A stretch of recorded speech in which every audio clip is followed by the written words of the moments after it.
We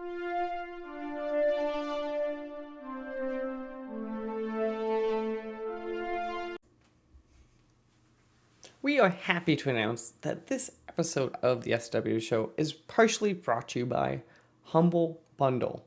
Well, not really. We are part of the Humble Bundle referral program, and we just wanted to say that if you like really cheap games and maybe helping charity pending the Humble thing going on, all you have to do is go to humblebundle.com/partner equals SWW.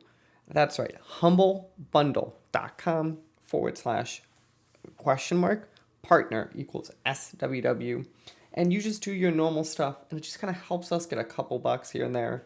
Maybe it helps AJ get his lights, maybe it's Mike camera, maybe we actually pay Corey for helping us out. But again, if you're going to go buy games anyway, it might be worth checking out. Hello, everyone, and welcome to episode number 67 of the SWW Show. We just keep plugging along with this damn thing. It's me, AJ. Hey, I got my sometimes you want to, how, like when you're on a train and it's like about to go off course and you're scared like you're gonna die. You want to be in for the ride, don't you? Like that's where we are right now. We're kind of in the middle of that ride. We are currently we are at the moment where like it's off the tracks, but like we haven't hit the ground yet. That's life, right? Isn't that the model of life? Because it always with a giant accident. Was it the open for Uncharted 2? Yes. Yeah, we're in the open for Uncharted 2.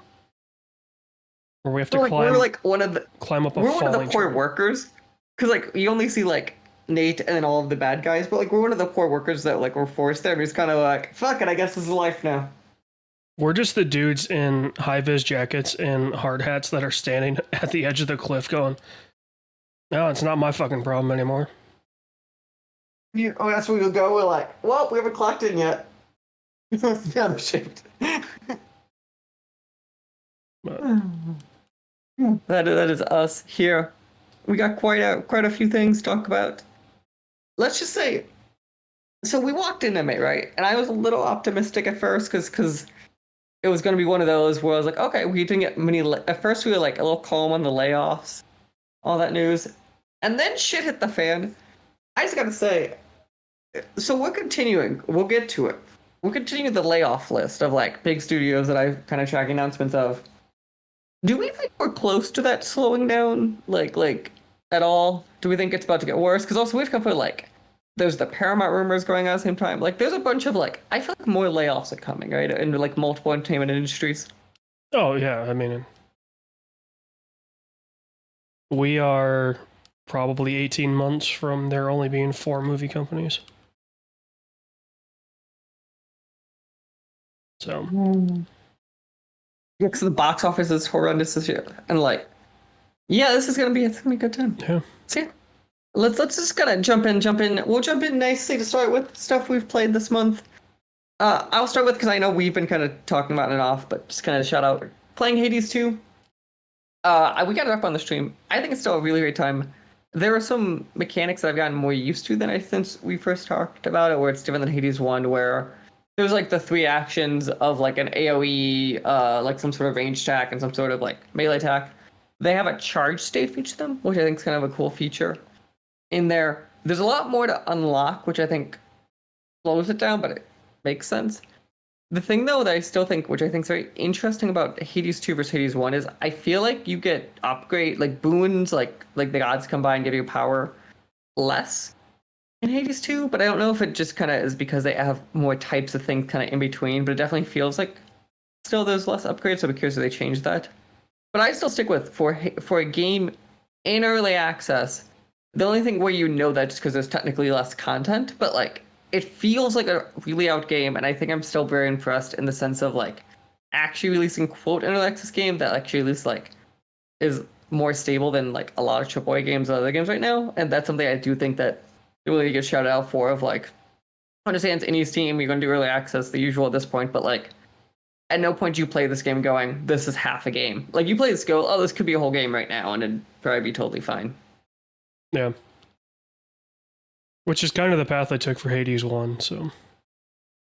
This is actually in a way better state. Like Hades 1, I did the early access, and Hades 1 early access, objectively, not saying that was even bad, you're right on that, but like, that was in a worse shape than this is, for sure. Yeah. Yeah.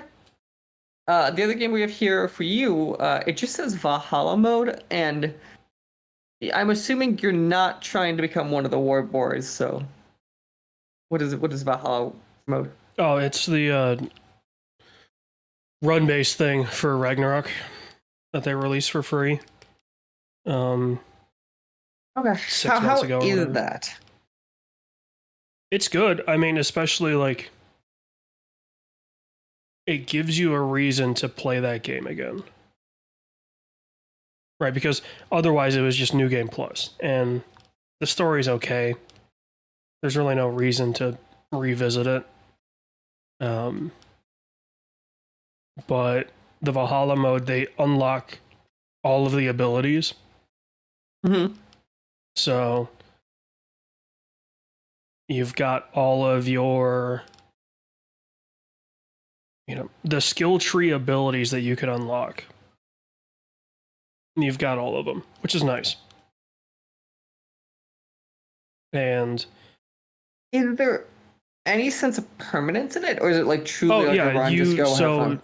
Yeah, there's a permanent currency and then a run-based currency. So in the permanent currency grants you like upgrades to your stats. Right, so it's like, okay, you can upgrade your health and rage as, their things. But then there's also skills, there's stats. Like you can upgrade your vitality, which then gives a boost to your base health as well. So it's kind of a way to, there's nothing for rage. There's no secondary stat for rage that also, as a secondary action, bumps your rage base up. But it is a way to kind of play with that, where you're like, oh, well, I don't have enough for a health upgrade, but I do have enough for a vitality upgrade. Yes, it's not going to be as much boost to my base as I would get from a health upgrade, but it does allow you a little more survivability. So. Interesting. Is there anything in that one connected to the main game at all, or is it kind of fully isolated at this point?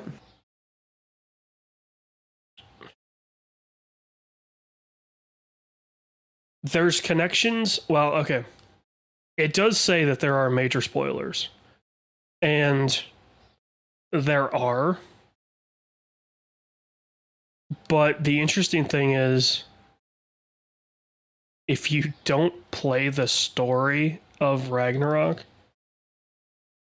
you don't understand the spoiler. So like, if you fired up Ragnarok right now, downloaded Valhalla mode, and only played Valhalla mode, you didn't play the story, the spoiler that it's referencing, at least the one that I've experienced, doesn't matter at all. Like, you're not gonna have a gap of like,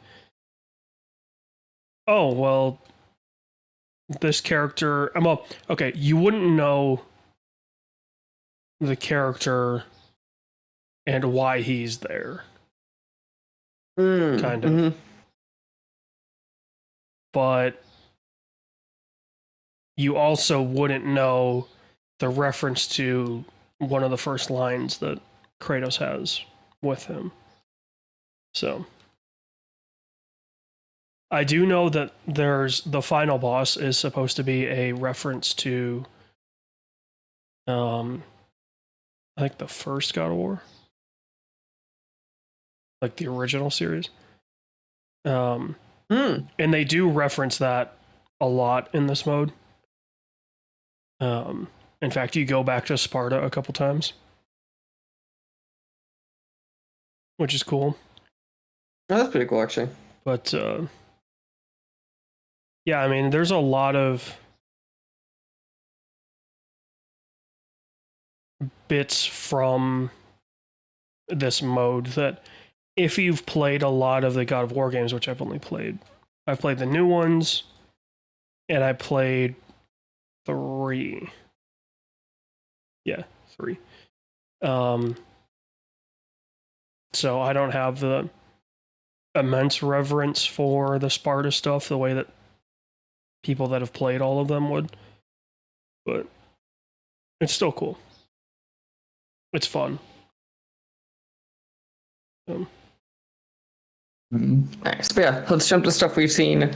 I'm going to talk about first. So me and Christine watched, I guess now it'd be all 4 Planet of the Apes films of the modern, whatever you'd call that, because no longer that trilogy, and then the one that came out this year. Short of the most recent one, I stick with these are very good movies, and probably the best Planet of the Apes. Like they're the most coherent of the stories, I think, for sure. Well, I mean, too, you have to remember the Planet of the Apes stories were never that deep, I guess. No, and like also, let's be honest, we all know the worst one is the nice old Mark Wahlberg one. Whatever that disaster was. Yeah, what was the name of that one? That's the one Peter. No, not Peter. It's the Tim Burton one.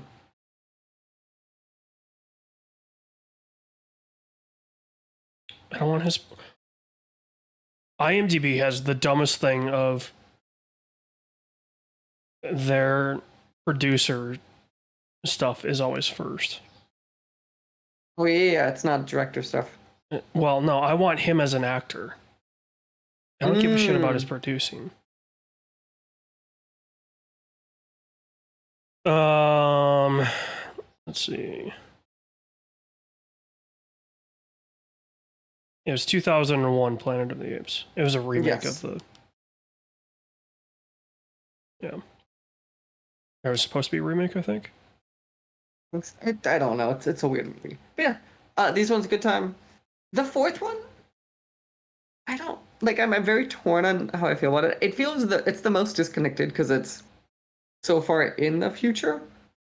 But like, it's still a good movie, but it definitely it's definitely separate from those, but I think that's also a negative of the film where it's like, at this point, just make it a new Planet of the Apes, so just don't even talk about it in some way. But I do like kind of how, like, the first 3 films almost become like a legend or a folklore in a lot of ways, where like, it's so far back where like people know of Caesar and know of kind of the past apes, but like, don't really know what happened. So it's kind of a fun like twist on like religion in that way. So, but yeah.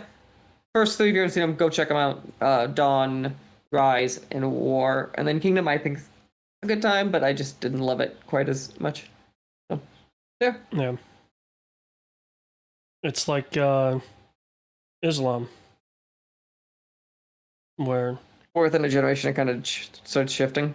Well, no, more of it's, you treat it as a religion, but it's... Islam references Christianity a lot in its writings. Mm-hmm. So it knows the existence of this previous thing. Right? It acknowledges the miracle worker. I don't know if they actually address it as Jesus, but they reference his mother, they reference the virgin birth, like they reference a lot of stuff in the Quran. And so that kind of feels like what this is, right? Where it's like the Caesar trilogy is to take it religious. The Caesar trilogy is Jesus, right? It's Caesar as Jesus. It's his miracles. It's this and that. From what you're telling me, Kingdom is like the Quran, where it's been 800 years. So it's kind of folklore, but they're referencing it. Mm-hmm. So, yeah. No, yes, that's very fair. And it says here that you watched I'm assuming this has to be your dozenth time watching this film of Zero Dark 30. It's probably the 50th time I've seen this movie. It's just like on in the background at this point. No. Of the movies that I watch on a fairly regular basis, it's not the primary one. It's funny because at this point I must assume it would be. No, it's usually the ocean movies. Oh, that's fair. The ocean movies though are always just a good time. Yeah. So, I've probably seen the ocean movies more. If you take the original trilogy and say those are just the ocean movie, basically, right? Like, because it doesn't matter to me which of the three that I watch. I'll choose any of them. It doesn't matter. I'll have a good time. That's be a film that I feel like a film series that the sequels are talked about the least, but have the highest quality of ones that aren't talked about. Yeah. Because everybody had fun with that, 11, and 12 and 13 are basically just 11 over right, again.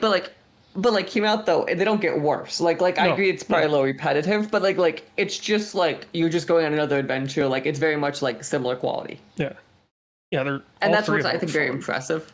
Yeah, like they very much have like all of them are an 8, but they're a consistent 8. Like it doesn't actually matter. Yeah. So yeah, I mean, I've probably seen the ocean movies close to 100 times. Yeah. And then the other thing I want to shout out that I've done, which is interesting. So it's a play called Judgment Day, which apparently is like a play running on Broadway.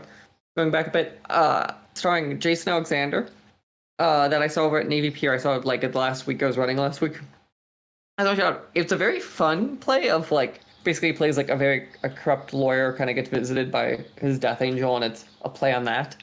But I think it's one of those very fun and I think relatively original plays that I've seen recently, kind of on like the stage that I thought I want to shout out. So Judgment Day, it was playing in a city near you. I don't think you can get Jason Alexander playing the main character, but honestly, a very good play. And if you like dealing with making fun, there's some making fun of religion and morality that like.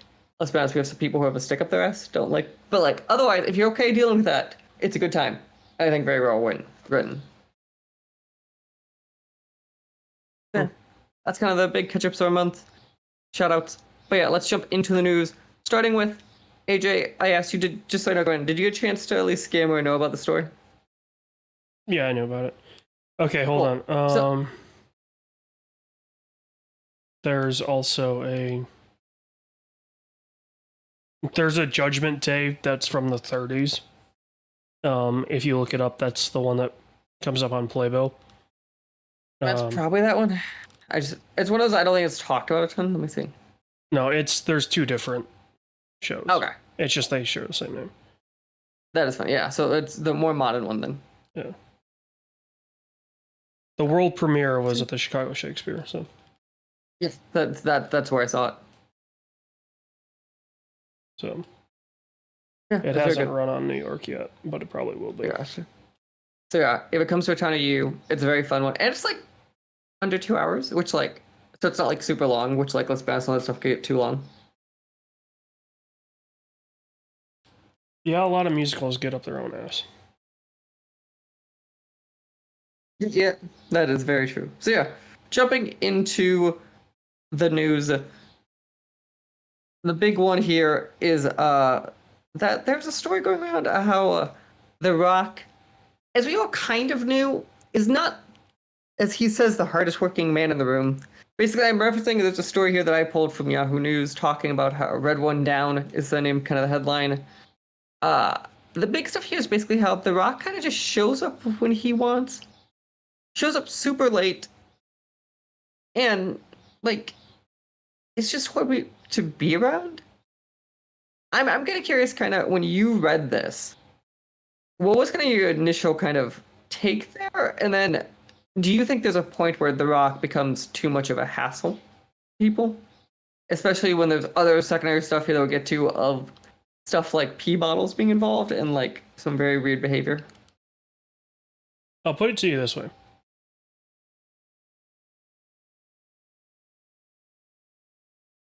Reading this story, I was not surprised. Because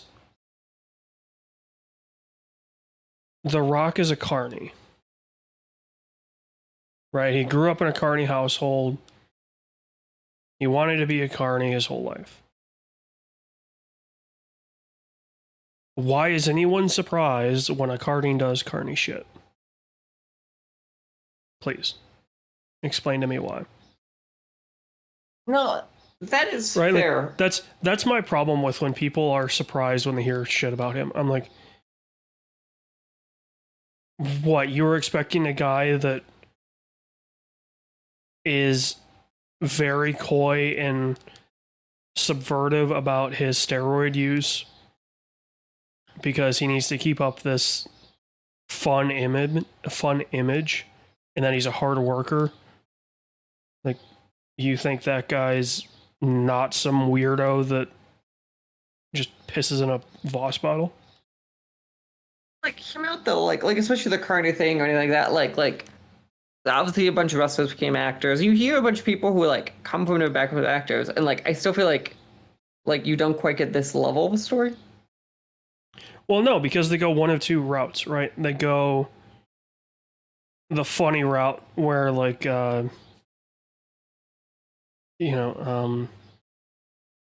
Steve Austin kind of went down this route where, he did a few roles that were more comedic. They weren't serious roles. Goldberg kind of same way, right? Mm-hmm. And then you have, well, really the only guy to do it has been Dave Bautista, where he took it serious. But like by all accounts, Batista is a very hardworking actor when he's on set. He is an actor. He is not a wrestler actor. He is an actor. Mm-hmm. Right.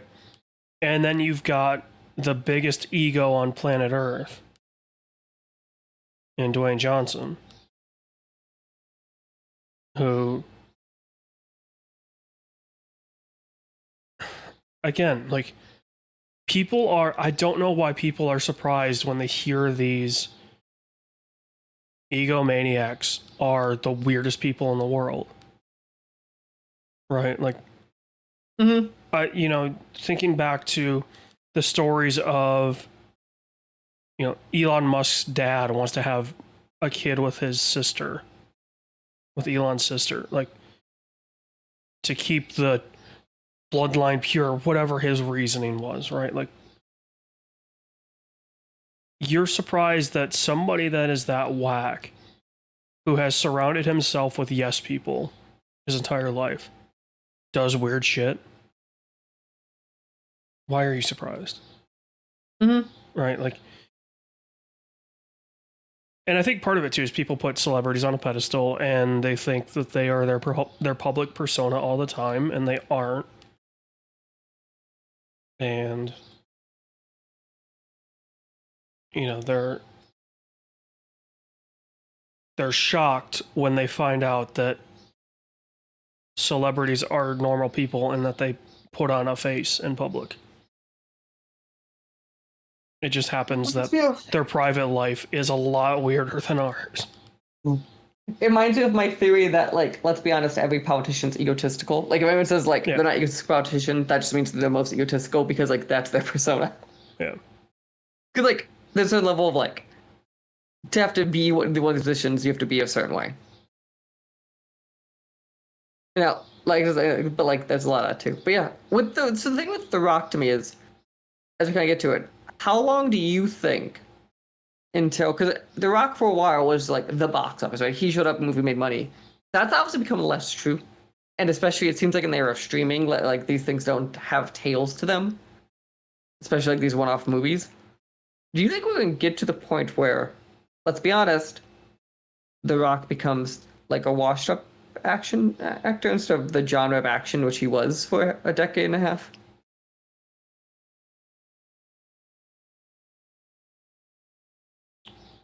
I mean, here's the thing, right? Like,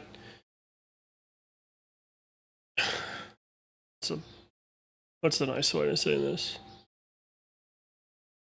The nice way in that I won't sound like a, kind of just old man yelling at the sun. Streaming companies aren't going to be writing these blank checks anymore. No, we're at the end of that era. Yeah. So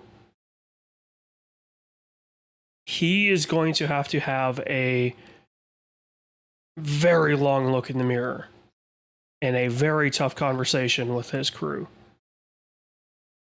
about, Dwayne, if you want to keep making movies, we can't have budgets inflate because you're 8 hours late. Mm-hmm. Right? Like, look if I afford to pay you your rate, but you have to be here on time. Yeah. I mean, if I was a production studio and the $7 pitched a project to me, I would say, okay, we'll do it, but I am not paying Dwayne if he's not on set. Right? I'm not giving him a day rate. I am paying him by the hour that he is on set. Or you put some contracts of punishment clauses. You could act, absolutely. But for every hour you're late, it costs $10,000. Yeah, I would put in there if he's more than 2 hours late, it's $50,000 an hour that he owes us. Something like that. Like that's you start doing, and I've definitely read contracts. I've had contracts for some freelance gigs where there's some technical clauses you could be late but it costs X or whatever. That's not uncommon. Yeah. Because it gives it gives the real life flexibility in some stuff, but gives a way to make sure it's fair. I mean, his tardiness caused the budget for Red 1 to increase by at least $50 million. But no, again, I think there should be punishment here. And that's also to the level of, at what point does the studio not go, this $50 million differential makes it where it's no longer worth it being The Rock, instead we'll just get whatever the next tier beneath him is, and it will make the same amount of profit, it would not up the budget. That's the part where it's what point does this headache become too much? Because he's worth some magic figure in the back end of these studios. Yeah, dude, I don't know. And the fact that this goes back to Ballers as well. Mm-hmm. He has gotten worse. Right? Ballers, he was regularly 3 to 4 hours late. Rampage, 4 to 5. Red 1, 7 to 8.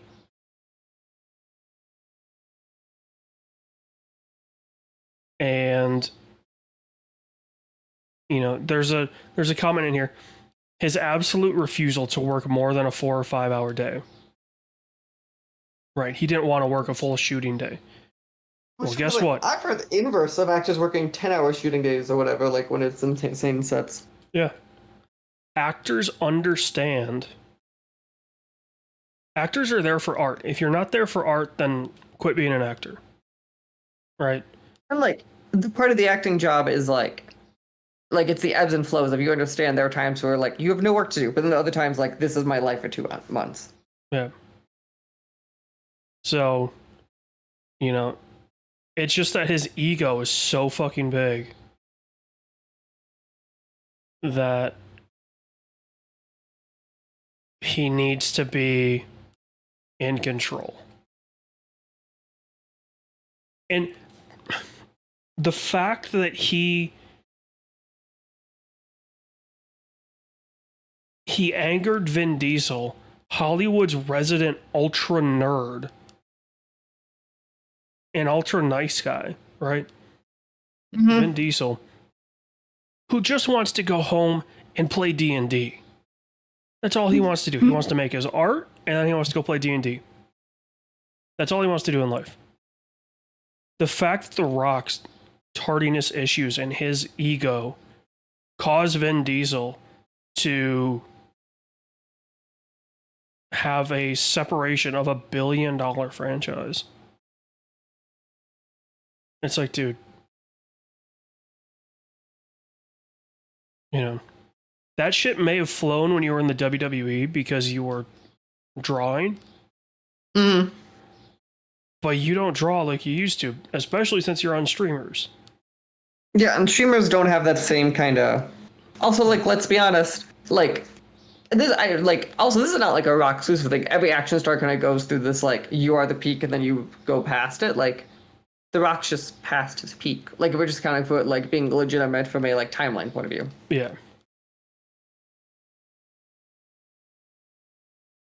Which then leads us to, let's be honest, is Tom Cruise ever going to be past his peak? We don't know, but we're okay with that one. Well, Tom Cruise may be past his peak, but he has respect. Right? Yeah, no, this right. Dude, you just go to set with Tom Cruise and be like, I'm going to outwork him most fucking Tom Cruise is like the second highest guy in Scientology. Everyone hates him as a human being, but he gets on set and people respect him. Right? His personal life, he keeps out of his professional life. And like notoriously, again, the man's like, can I jump out of a fucking plane type shit? Yeah. Dude fucking broke his foot trying to do a stunt in one of the Mission Impossible movies, and they put that in the movie. Dwayne Johnson doesn't raise his eyebrow right. It's going to take fucking 6 hours to get that shot. Meanwhile, you got a PA that's running back and forth, 15 Voss bottles filled with piss. Question before we move on to this. So by me, all of the highways are advertising Drain Walk's, like his energy drink. Have you seen this fucking advertisement? Zoa? It says a Big Rock Energy. Oh boy. No, Big Dwayne Energy. It's Big Dwayne Energy is what it says on.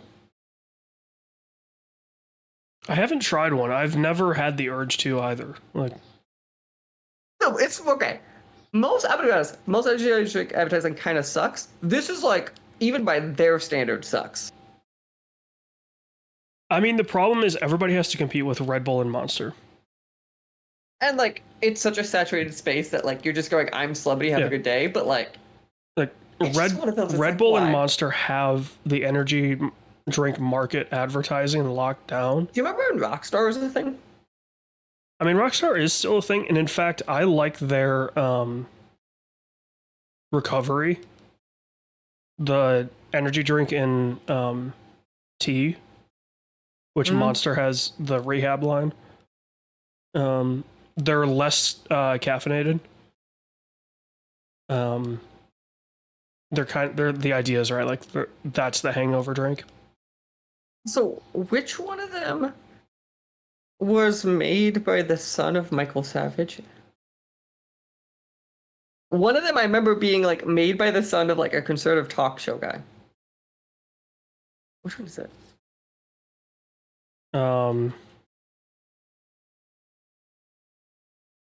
Sun Energy. I remember I think it's Monster is it's Rockstar. Rockstar is founded by the son of Michael Savage. Okay. Monster is was a family-owned company. Yeah, now it's now it's owned by Pepsi. Yeah. No, it's Pepsi. But yeah. Monster? No, Monster's Coke. Oh yeah, Rockstar's Pepsi. Yeah. I was gonna say I do know that. I know Monster's Coke. But yeah, in our film, we have film layoffs this month, and it's mostly because film studios work differently, so there's no really layoffs the same way. But Pixar is cutting 14% of their workforce, which is the biggest in Pixar history. So, obviously the people are pulling apart the whole big thing recently of like on social media, people pulling apart the part of like how they're gonna change how they're telling some stories and going back to some old roots. The big thing to me, though, which I think's not talked about in this story, and I'm curious kind of your thoughts, is because for why we're talking about this, how like so Pixar obviously defined like the era that they like the CG era of animation. In the last like few years, we've seen the rise of these secondary styles animation, specifically like in Turtles and Spider-Verse and like Micah and the Machines and a few others. Kind of. Do we think that Pixar is gonna find a way to kind of reinvent its image, or do we think it's kind of just going to accept like even if the CG market is shrinking at the same size, we're just going to kind of make sure we cornered in that, or kind of where do you kind of feel that animation would kind of drag Pixar? I mean, the fact before that Pixar drag animation. the fact that Iger wants to return to quality makes me think he doesn't want Pixar to deviate. He wants them to, instead of making 4 movies a year or whatever they were doing at one point in time, just, make your good movie, make your 1 movie a year, and that's it. Right? Keep the quality up. You don't need to push everything to Disney Plus. Because, these companies are realizing consumers don't want to have to subscribe to a gajillion different streaming services. Right? So, whereas,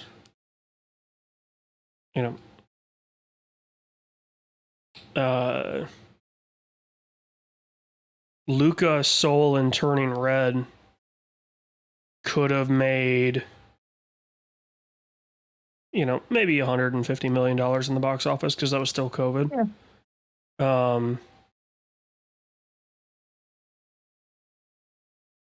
The fact that they were like, oh, well, we're going to put it on Disney Plus because not everyone can go to a theater. Of course, you're going to see nothing, right? Like, I think we're getting extra revenue because, let's be honest, that's the era where everyone who wanted to have Disney Plus had Disney Plus because the rate they were growing. Yeah, I mean, also during COVID, people had extra money and time. Right, like so, if we're being honest, of like any extra money who was spending now, of like they would be going out, they physically couldn't have done then. Yeah.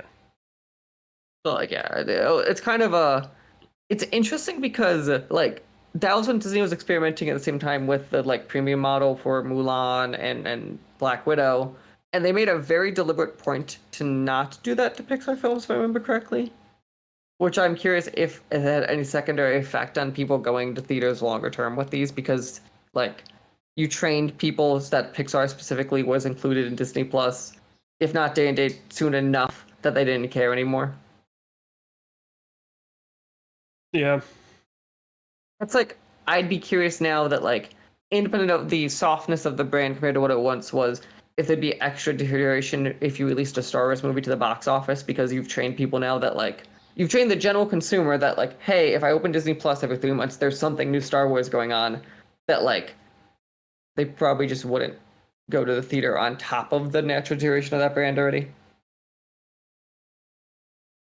Yeah, I do wonder. Well, first they need to make Star Wars shit that's actually worth seeing. Then sure, but Yeah. like we have to cover the, like, I viewed fans kind of in this 3 bucket system, right? There are these super fans who, let's be honest, I'm proud of who most so into Star Wars, but like it also doesn't matter what you do because like they'll find the content. There's this like super general fan that like are the people who like when a franchise is giant, they'll join it, they won't. Like they're like that tail of the box office. And then there's this middle tier who like I think are the people you could kind of convince. And they're the people I think that you've probably taught being like, I'm good enough with this every on Disney Plus. So like there's no reason to go actually do the thing where like maybe before they would have been like, oh, I need to go to the theater because how often do I get this? Yeah, I mean, part of it too, right, is like, okay, having your, well, I guess Star Wars has run into the Marvel problem, right, where it's like, you've got too much shit to keep track of now. And I think Pixar's release schedule of 1 a year that they used to have and that we'll have going forward,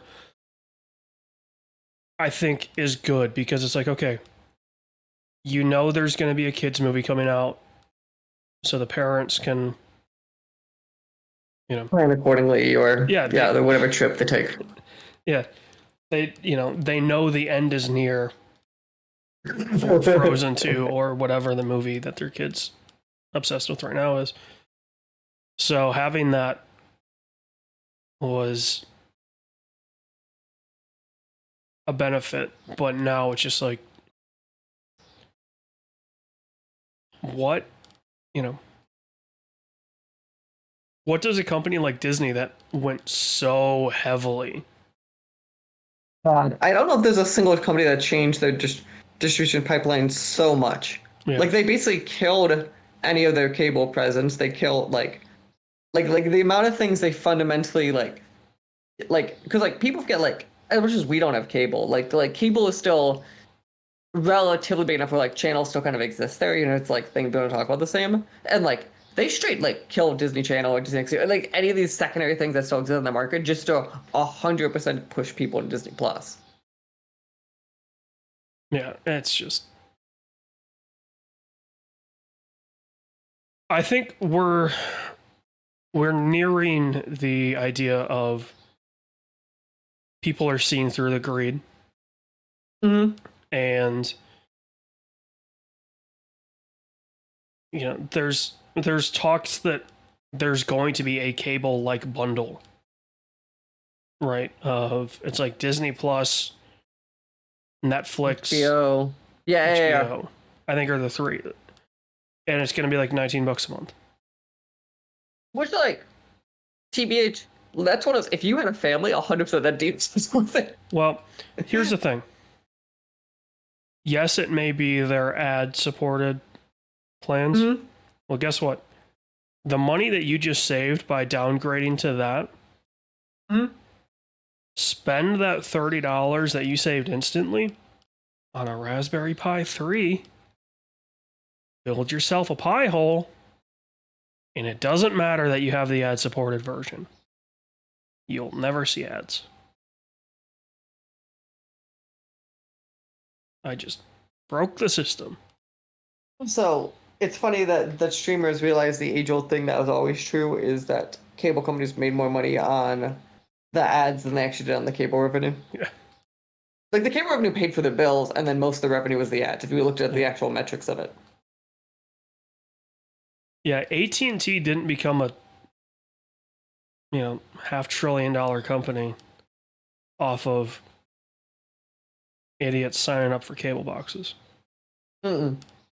So yeah, we shall see kind of as Disney continues. I still think Disney, like as a company and its foundation, has a lot of strength there, but like they definitely need to find ways to exist. I think in this modern world. all right, I'm going to move the next story because I have a really good transition. Okay. Speaking of other disasters that are impending, Megalopolis had a trailer drop. So yeah, Megaropolis trailer dropped. It looks insane. Every review is crazy. The thing I want to shout as we start this Megaropolis conversation is I saw something with Francis Ford Coppola that I think is really cool that he said that I think is something to ground this entire conversation is. And he made a comment how he talks about how like when a lot of his friends have started to die because of his age and stuff, and how like on their deathbed everyone goes, I wish I did this thing, right? I wish there's this one moment. He goes, I get to be that person who said I did that thing. And I think there's something really cool about like a filmmaker going, I want to do this fucking shit. Like in a weird way, I kind of like that of the Kevin Costner story too, of like he goes, it doesn't fucking matter if it makes money. Especially in Francis Ford Coppola, he goes, someone loses fucking money. Why does that matter? I got to make my dream. And I do think there's something really, really cool and something we're missing, I think, in film, kind of in that moment sometimes with someone that big doing it. Yeah, I mean, having a visionary like that basically is saying, oh, fuck it, like whatever, I want to make my version of this. And it's a nightmare, is interesting because a lot of directors, I mean, Tarantino is really the only one that's retiring, right? Like, there's a lot of directors that they'll come back and make stuff throughout their life. But Tarantino's like, hey, I'm done after 10. That's it.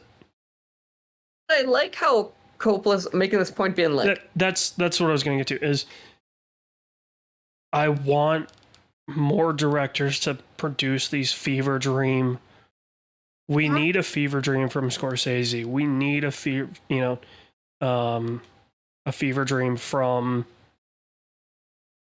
who else is big that's still alive? Okay, when's the last time Spielberg's actually gone? I was gonna say directed? Spielberg Like, is probably one of those that.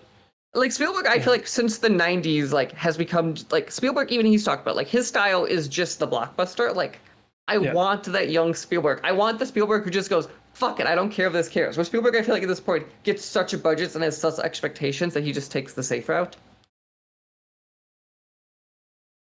Some studio just needs to be like, all right, Spielberg, you made us the equivalent of $20 billion. Mm-hmm. I don't know what the number would be. We'll give you. Give him $500 million.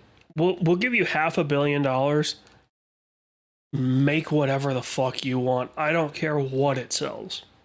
All we want is a movie out of you in 5 years, whatever the hell it is. Yeah. And just go. Finish it before you die. I don't care the timeline. Just finish it before you die. And I understand. I'm not saying give every director this because like that's how you get wild stuff. But like especially like these directors that are like Coppola is a good example of like he is cinema in a lot of like he is like that final of like that generation of like directors and stuff. Like let someone who like gave us genres just run. And like he did it with his own money. But like I also like how he just goes, fuck it, it's my own money. There's no one to answer to. Especially for a man that's notoriously crazy on sets. I want to see George Lucas be like, hey, I'm going to spend $1 billion and make my Star Wars.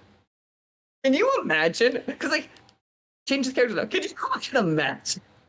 Especially the way Lucas has been talking recently. Like, you know, there's a part of you that what, like, don't you wonder? Like, I feel like Lucas has one more film in him somewhere. I want him to go pay whatever it would cost to have ILM be his private studio and go get Weta to do the visual effects and then team up with Jim Cameron to get the facial tech from Avatar. Go make the just most beautiful film in the Star Wars universe that you can. Right? You don't need these dumb costumes. You don't need this weird CGI because you're going to have all that data, all those data points. Can you imagine the amount of batshit crazy ideas he's probably had sitting in his head? It'd be so beautiful. You'd be sitting in that theater going, I don't know what the fuck's going on, but it looks amazing. Lucas is very good at visual. Like, his problem is this, what he writes. Like, his problem actually isn't visuals, if we're being objective. Like, he might go extreme on the visuals, and that would make it funny. But, like, he knows what's cutting edge. Give me a Star Wars film written by Tarantino, directed by Lucas, and produced by Jim Cameron. Give me the trifecta. I have a question as we close out on this one. Yeah. Is there a director that is better at printing money than James Cameron? No. No. I don't care what anyone says. No, it's just no. Like, I think that's a time where Spielberg fought it, but like Cameron is just good at being like, I show up every 5 years and I'll make you $2 billion. Jim just Cameron, gotta trust me in the process. Jim Cameron's movie, I think. What's the least he's brought in? Probably his first movie, right? That's probably The Abyss. Yeah. Dude literally walked in front of a studio, wrote Alien on a whiteboard, put an S at the end of it, and then drew a dollar sign through that S. Because dude knows how to make money. That's all that matters. So Cameron, by the way, is the ¡2 director behind Spielberg at the box office currently. But here's the wild part. Spielberg has 54 films. I was going to say 14. I was going to say put it into per capita, right? Like do a per capita thing. Jim Cameron probably blows everyone out of the water. Oh, that's what I mean. Like numbers, he actually fights. And Nolan's record's number 3, which is a wild fact. This No, can't I be mean, right. that makes Oh, sense. it's just, I'm looking at averages. I'm sorry, I'm looking at average. So average. Oh, interesting. So actually, yeah. So averaging Cameron is yeah number. Is he number one? Let me look. He's average if you don't count the Russo brothers, because the Russos are actually number Yeah, four. yeah, I guess, yeah, that's That's gonna be your problem, is because like that you're going to. But okay, actually I have numbers for you. Piranha 2 was his first at 400. Okay, The Abyss. Okay, even The Abyss made 90 million. Jesus.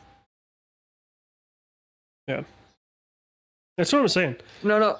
Dude makes money. He is. I don't understand. Like, especially like I don't love Cameron film, but like he makes money. I can't deny the he prints you money argument.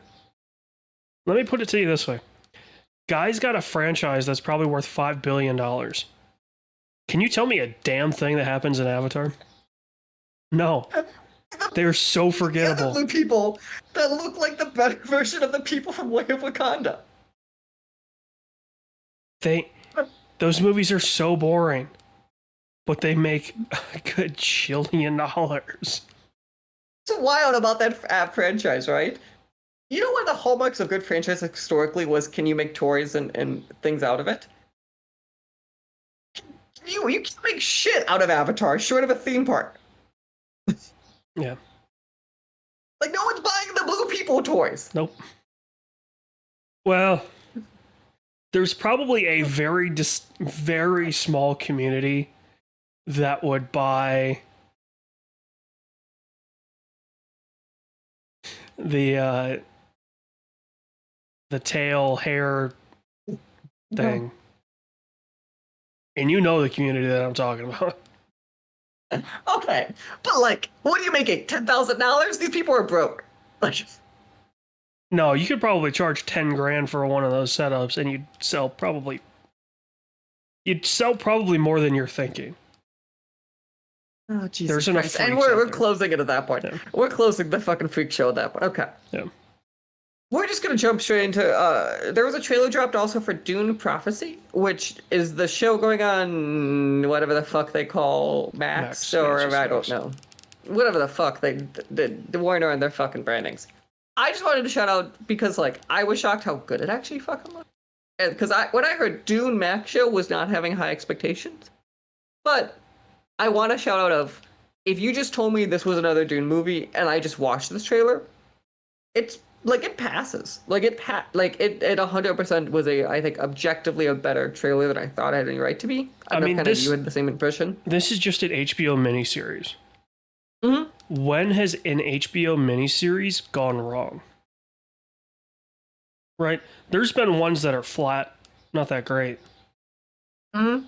But when has an HBO miniseries not been the talk of the town? And not been produced well and very good quality? So I think part of me was like, okay, I don't think I need more Dune.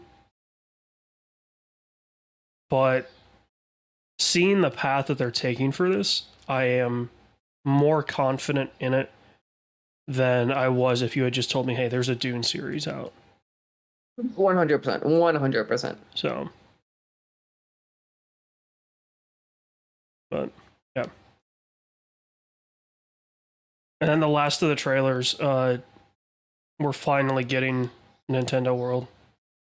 So one other thing I want to shout out was it's a weird Nintendo World, and then I still stick with that Nintendo World. I'm super excited to see what type of money this. Like, I'm very curious how this theme park is, just because it's been the first time in the U.S. at least we have seen in the last 2 decades a theme park like being built from the ground up.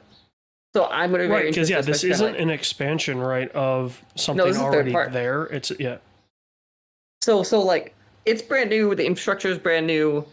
I'm very curious. Kind of, is it different than other parks? How's it the same? Like what kind of smart? Because like the big thing now in theme parks is smart tech and all that funky stuff. Like I'm very curious, kind of what kind of stuff they could do with all that in mind. Just because like just retrofitting stuff sometimes is more expensive than building it to new. So like. I'm expecting a lot of cool stuff. I imagine they'll keep the same tech that they use in California. Mm-hmm. I don't see why they would do anything different.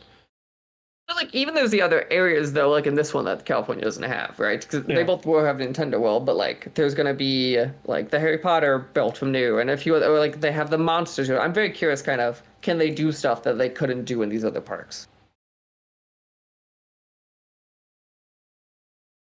I mean, I assume, right, like I don't know what they're doing for the back end of this. My initial assumption with it though is it will have the same usability that it does in California, Mm-hmm. but then it'll just be like tap to pay everywhere else. And that part I assume is true, So- but I'm curious, kind of like a big one at Disney parks, for example, is they have spots that, or actually in Universal as well, like the Harry Potter ones, you could like interact with some dumb stuff. Like I'm curious, do they lean into any of that stuff a bit more? Or even like as NFC chips get better with tap to pay, and like, what else can you do with them? Tracking where people are, or kind of doing fun stuff with that. We Yeah. shall see. Let's jump into the game news. PlayStation, I guess we start with before we get to the sad news. They had a state of play. I don't think there's a ton of big stuff here. There's a few titles they kind of talked about. Concord was the big one. I don't know about you. I'm kind of assuming this is gonna not do super hot numbers for Sony, and I am gonna be pretty surprised if this was a game that kind of lasts in the long term. Yeah. I don't know. I mean that the market this is trying to move into isn't very strong anymore. Mm-mm. Right? Like it has its stalwarts. Okay, let me put it this way. The fact that Overwatch is dying. Mm-hmm. Right, Overwatch 2 is not doing numbers whatsoever. The fact that that's dying. Really, the only thing left is Valorant. I think that's big. Even then, I feel like there isn't a team shooter that's talked about in the same way that we go back 5 years they were talked about. Right. I mean, okay. Obviously, elephant in the room, CS. Like, yeah. But CS has its audience. And they're weirdos. So, I guess I don't necessarily count them in this because, of course, it's going to have 1 million concurrent players every single day. It's CS. What do you expect? So, yeah, I don't think. Although that being said, Valorant's not on console, as far as I know. Mm-hmm. So maybe PlayStation can find a little room They in can the find market. a pocket of audience, Yeah. but I'm just curious, especially since this genre, let's be honest, basically got killed by stuff like Warzone and Battle Royale. It's like, how big is it still? Like even if we account for that, so we will see there. Yeah. They did a bunch of PSVR stuff. They announced, let's be honest, this kind of feels like the tail end of the system, so I don't think there's a ton there. Looking otherwise through the list, they announced like some other stuff coming to PC, Path of Exile 2, and then I just want to say they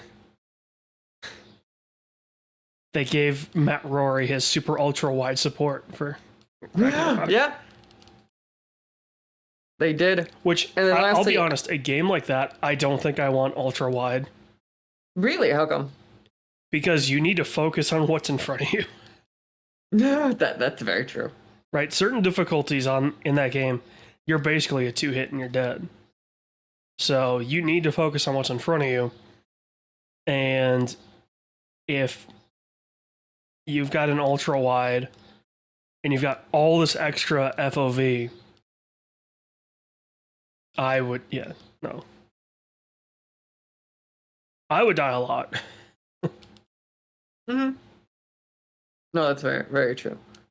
And then I'd say the other big stuff announced here is Astrobot's getting a full-size game, which is interesting. I think Sony going back to the 3D platformer space. And obviously the first one that kind of launched with the PS5 was very well received. So I will be very curious kind of how that does. But that's the big stuff. Jumping in, then the other big PlayStation news they announced. Also, Marvel Rivals, right? Like, yeah, that's coming. That's coming to consoles. Do you think so? Like, that's gonna do money though, but I didn't think it was anything that'd be of interest there. Yeah, it'll do something.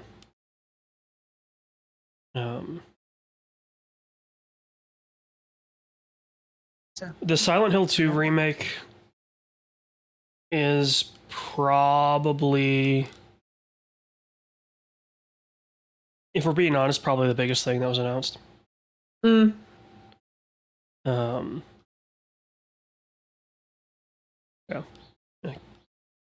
Objectively, that is the biggest thing that was. Yeah.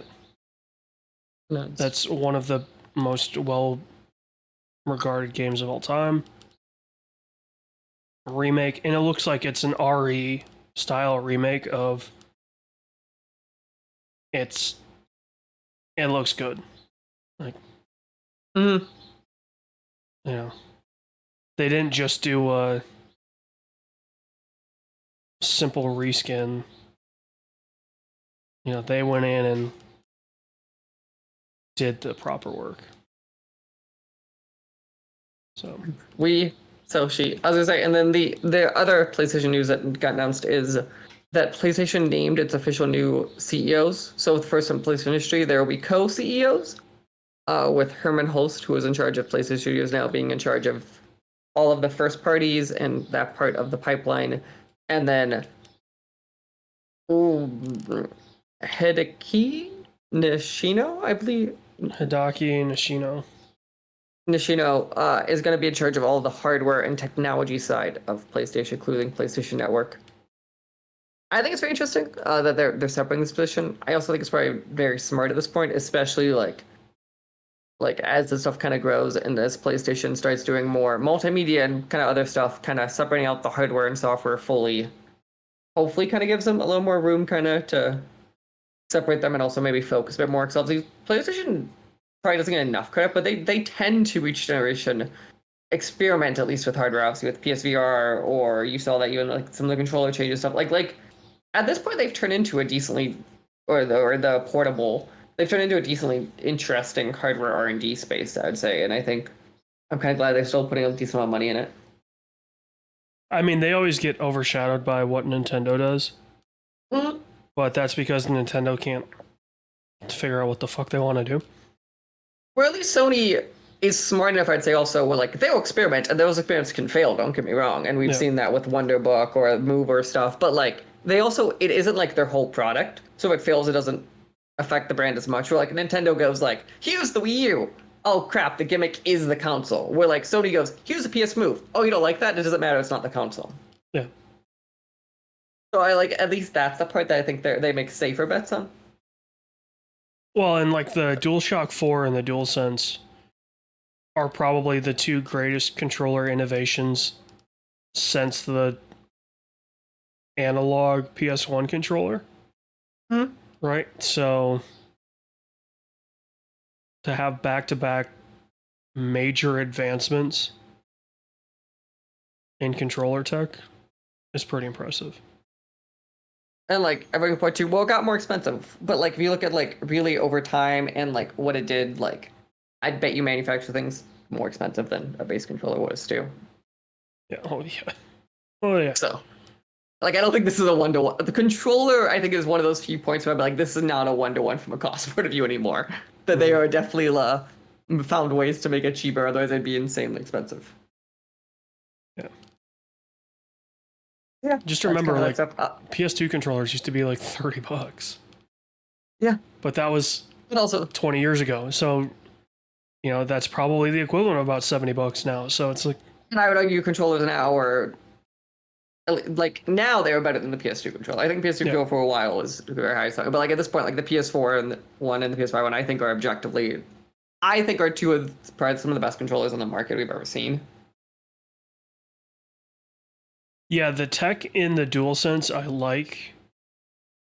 I think I would prefer the DualSense or the DualShock 4.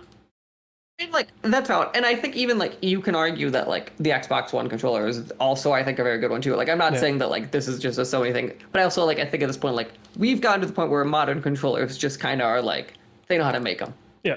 We don't have a problem anymore of like the weird controller that goes holy shit who made this. Yeah, we don't have a Mad Catz anymore. Yeah, well we don't even have like when the duals like when the PS3 controller like all that come out we don't have those problems anymore. They're just good. Yeah. So, jumping then into the insane news of the month before we get to the straight layoffs, we have studio shutdowns with layoffs. Specifically, this is the month still. Can you believe it was under a month ago that Phil Spencer announced that there'd be 4 studio shutdowns, specifically the 2 big ones that everyone talked about being over with in Bethesda and. Let's be honest, there are big ones in Arcane Austin and in Tango Gameworks.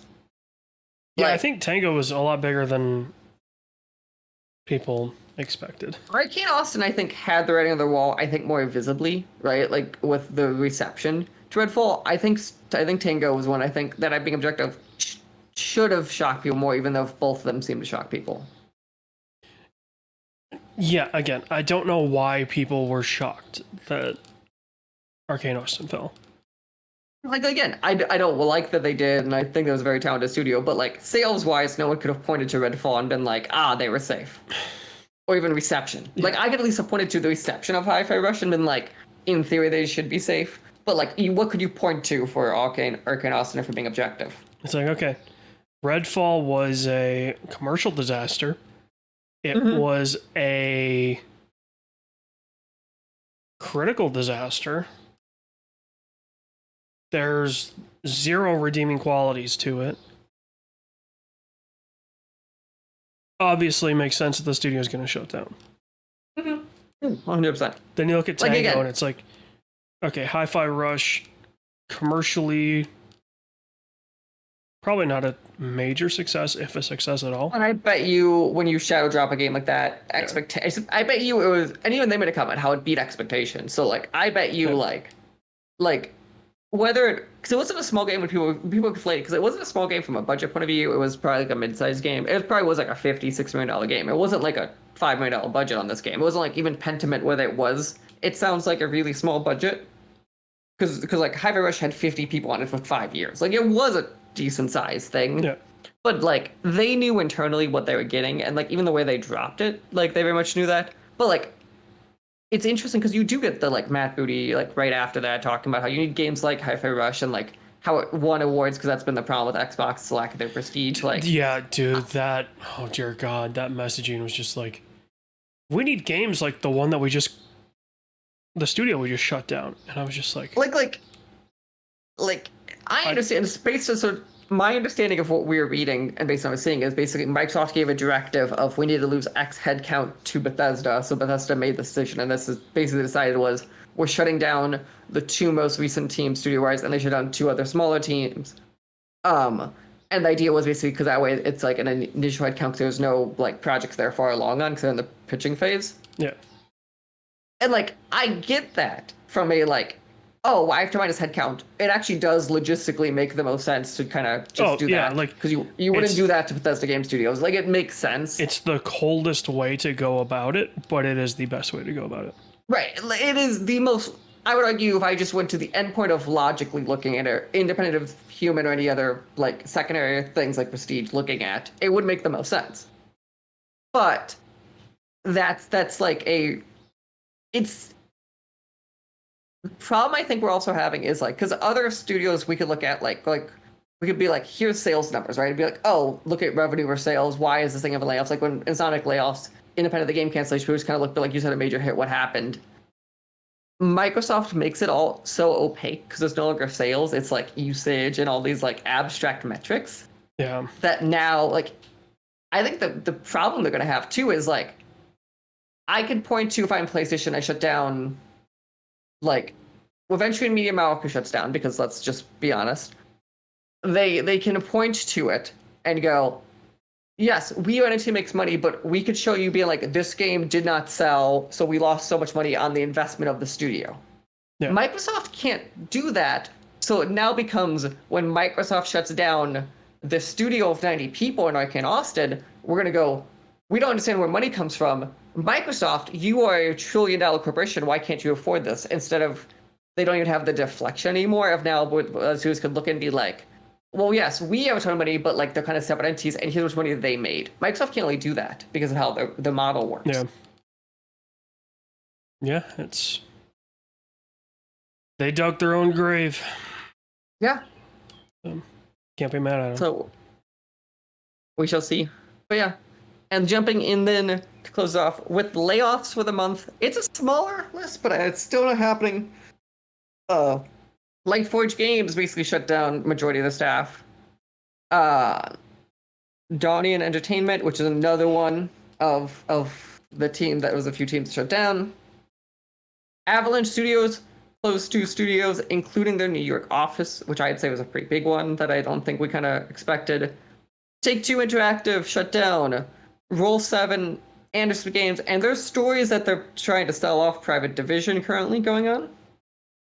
Which I think is either sell off or close altogether. And then lastly, Phoenix Labs also laid off 100 developers. That's like, I think we lost another, we'll call it 1,000 developers this month or so of just major studios. Obviously, a bunch of ones we missed there. Yeah, probably. Yeah, so. Yeah, I mean, the number that we have here, and then you take it's not in... inclusive of everything. Right. You know, all the things that we missed yet. You're probably... I wouldn't be surprised if it's well over 1,000, honestly. Just because, like, especially like the studios that are like random indie team that lost 1 or 2 people, I probably don't see reported. So yeah, there's a lot of going on. So at least what I'm second seeing of a bunch of my friends who got laid off earlier, like either last year or this year, is there's still some that are having trouble finding jobs, but I am seeing, at least personally, a bunch of them starting to get employed again. So I'm hoping that's at least some level reflective of maybe the industry starting to hire back up. Even if you're still these teams that are still hitting layoffs, like maybe we're starting to see some of that stuff starting to happen. So we'll hope for the best, but we will see. Jumping in, games coming out the rest of the year. We're actually starting to get a decent list, and I'm assuming after Summer Game Fest stuff and Xbox stuff, we'll get basically this list filled out. Let's be real. V Rising. There's 1, 2, 3, 4, 5, 7 games on this list. Only 1 really matters. And we'll get to it. V Rising's coming out June 11th with PlayStation 5. Elden Ring, Shadow of the Erdtree, the expansion's coming out on June 21st. I'm assuming this is the game. Yeah. EA Sports College Football 25 coming out July. This is 19th. going to be a $10 billion game. There are so many jocks and nerd jocks and dads and teens ready for this. It's been 12 years since the last college football game came out. There are so many people ready to buy this game. Mm-hmm. And I'm assuming a lot of them are going to buy I think it's like $130 version, which gets them Madden as well, if I remember right. So EA is going to be doing just fine. But yeah, we have that. Frostpunk 2 is officially coming out on PC July 25th. SteamWorld 2, SteamWorld Heist is definitely one of like my old classic games. August 8th, Star Wars Outlaws, August 30th. I forgot to write down when somewhere around here Call of Duty comes out, end of October, with Black Ops, which I'm excited about. And then Assassin's Creed Shadow comes out November 15th. Go to Ubisoft, always getting us something at the end of the year. So yeah, that is kind of the big games. Okay, it is time for us to end with what are we watching this month. We currently have 3 things on the list. And Bad Boys, Ride or Die, A Quiet Place Day 1, or what I'm assuming is the selection in Bike Riders. What about the bar? Boying it down. Yeah, we're doing Bike Riders. I can't decide if I think Bike Riders looks good or not, so it's gonna be a good time. I think it's going to be a fantastic shit show. Okay, I'm glad we both are on the same agreement of I'm pretty sure it's gonna be a shit show. It's going to be 2.5 hours of Austin Butler looking like Biker Elvis. Like Elvis meets like Johnny Cash meets a biker. And Tom Hardy with what sounds like a very bad accent. It will be a great damn time. So yeah, we will see all of you for that, and we'll see all of you next time. I guess we're gonna have to discuss sooner or later too of what we're streaming because it is past the D-Day, or will be soon. So we'll figure that out. But keep an eye out, and we'll talk to you guys next time. See you then. The SWW Show and all of its affiliate podcasts are podcast by me, Mike Maroney, and AJ Losi, sometimes by contributors, including Corey King. You can follow the SWW Show on social media at the SWW Show, or sooner or later you go to patreon.com/SWW to help us out. Thank you, and we hope you enjoy the rest of your day.